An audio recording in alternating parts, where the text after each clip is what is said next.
Hari ni aku nak buat pengenalan pasal paintball marker. Paintball marker ada dua jenis. Satu mechanical, satu elektronik macam ni. Okey, mechanical ni fully mechanical lah.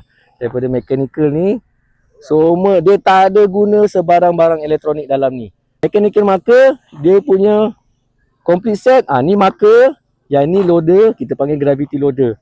Yang ni tank lah, compressed air ataupun high pressure punya tank. Dia punya shooting mode dia bergantung pada jari kau. So kalau katakan 1 second kau boleh pull 2-3 trigger, maknanya 2-3 pellet dalam masa 1 second. Tipin kau off. Shooting dia ni mechanical punya shooting punya feeling. Berapa laju dia pergi bergantung pada jari kau punya kelajuan. Okey, dia tak ada bantuan sebarang elektronik punya device untuk bantu melajukan kau punya marker ataupun pellet punya discharge. Berbanding pula dengan elektronik marker, pair of socks on, safety pin on. Okey, so dah tak boleh menembak. Berbanding dengan elektronik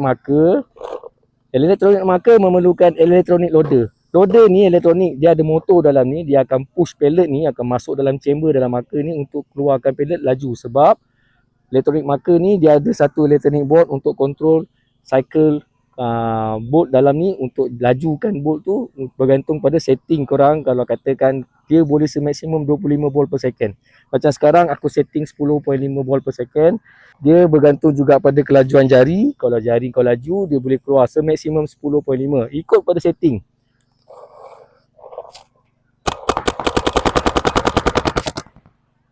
Tu beza dia elektronik marker dengan mechanical. Kau nak pilih mana satu kau nak. Kebanyakan orang suka, of course lah, elektronik marker kan. Tapi harga dia dengan mechanical marker ni memang jauh beza.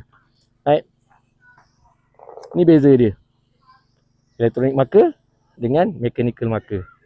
One more time kita tengok, kita shoot elektronik marker. Betapa shocknya 10.5 volt per second. Ini baru 10.5. Kau bayangkan 25 volt per second.